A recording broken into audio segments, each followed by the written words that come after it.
Okay. Hey, let's see. Ready? Set.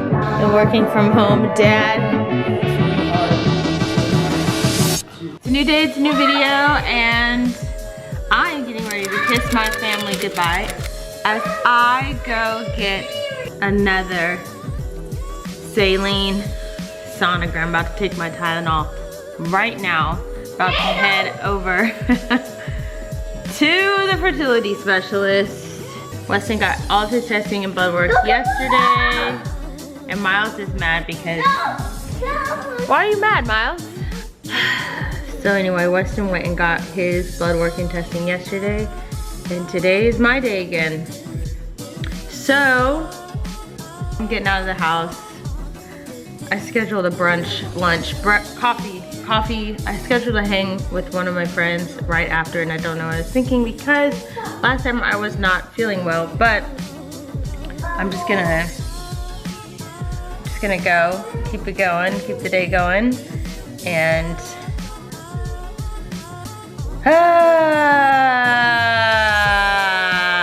here we go. I love you. Okay guys, I am here and I'm parking. I'm actually gonna head straight in because I kind of pushed this to the limit as far as what time I got here. So I'm gonna get in here, but when I do get out of here, I'm just gonna talk about a few of the things that came up for me over the last couple days. Lots of emotions, lots of things, lots of overwhelming things, but there's two things in particular that kind of just keep coming up for me. One, going through this after already having a pregnancy and birth of, you guys know we have a son, Miles, our precious boy.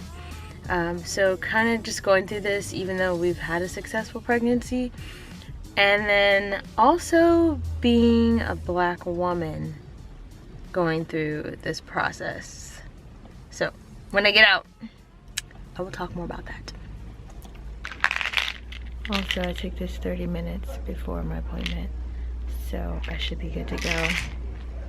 But I'm just in the waiting room, waiting.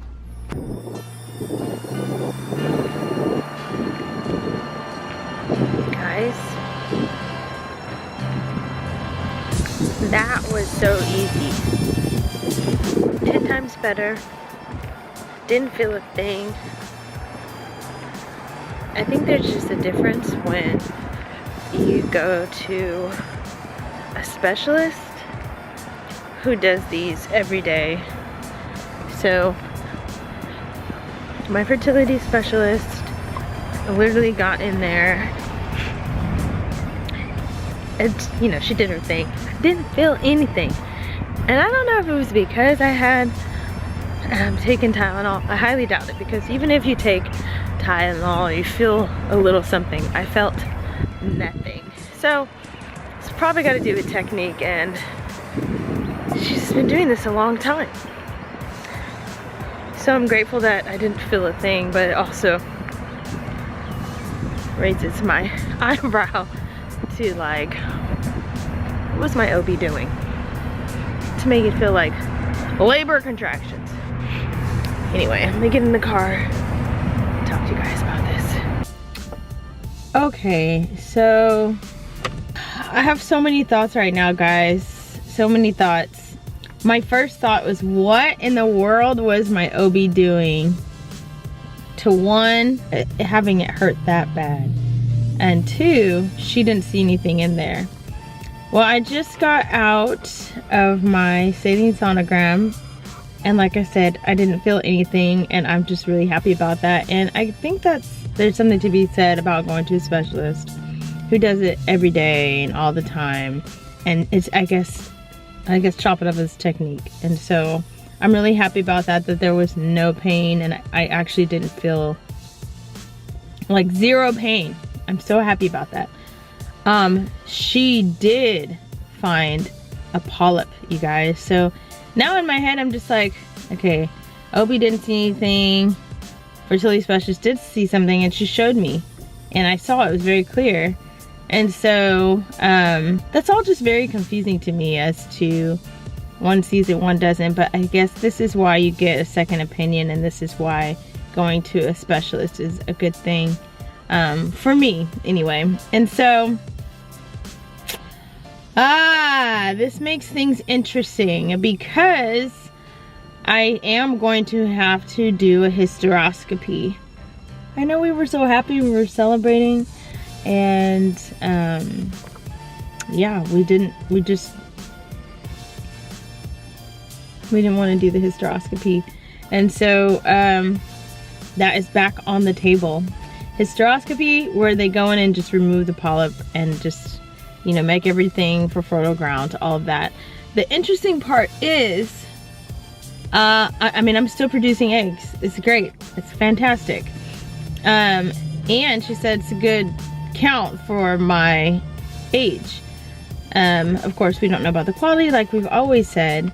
And one thing that she did mention was if I'm wanting to do IVF, then we would retrieve eggs first and then have a hysteroscopy because of the time sensitive issue with the egg retrieval. And you guys, I just don't have peace about it. I don't have peace about starting IVF yet. And so the interesting thing about that is that starting with IUI first, we have the rest of this year to try that and to see how that goes. Then next year, a new year starts, which means new deductibles, insurance coverage starts all over again. And so I think this is kind of something that when we were praying through it, I just felt like it's still going to be taken care of. God's taking care of everything we've always needed. So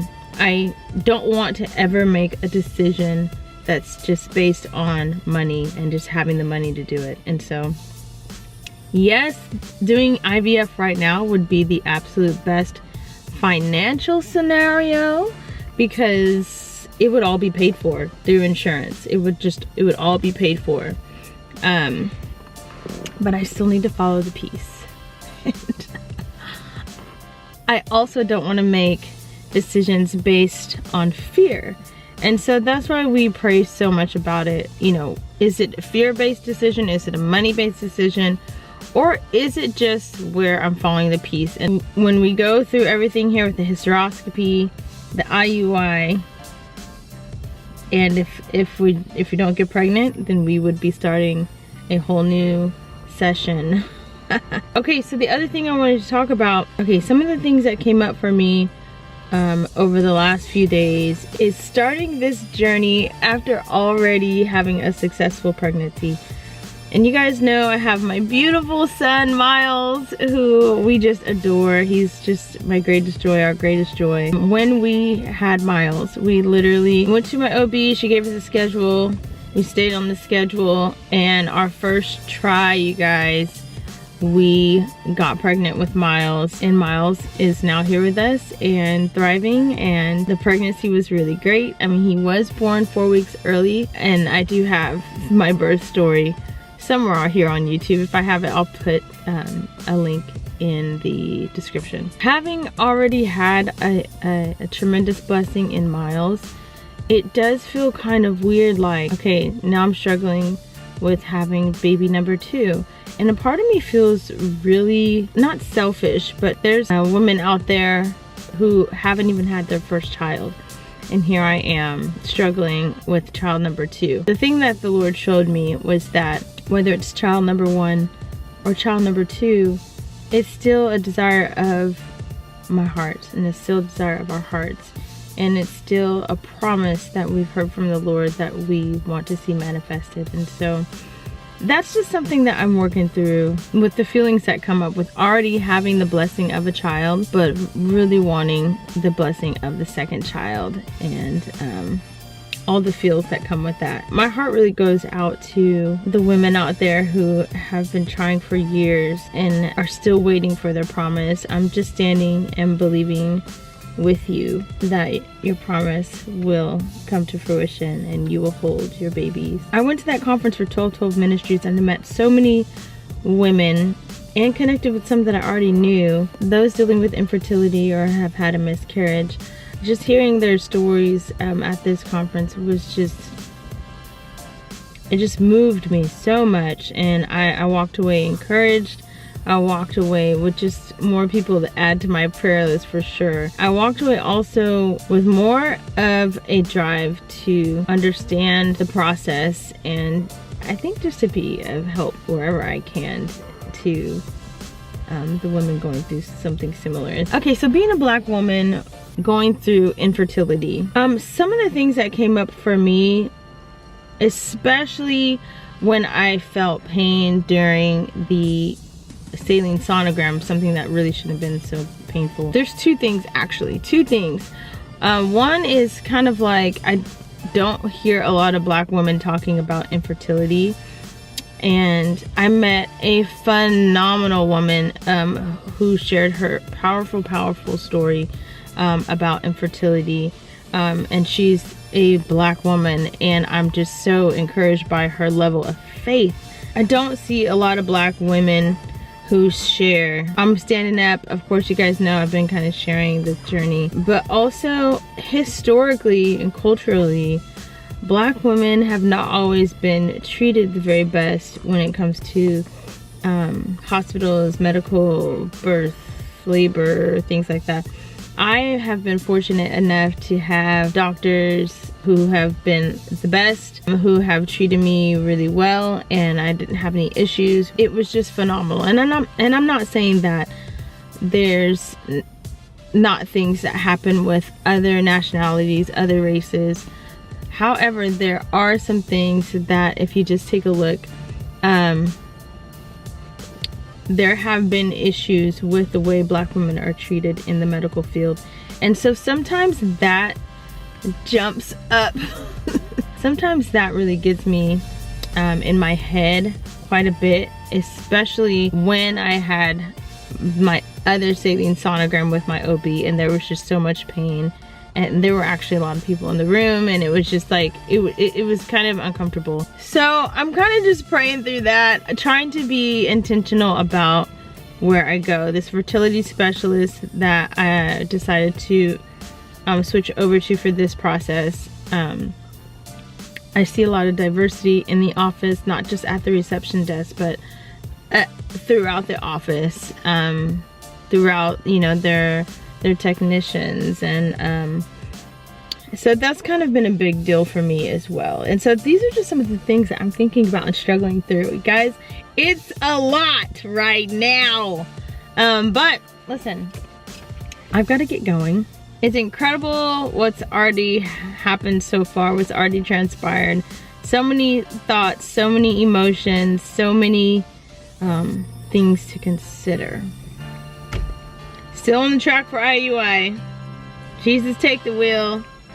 It's gonna be good. Y'all, thank you for following along. Thank you so much for watching. I love you guys. Bye.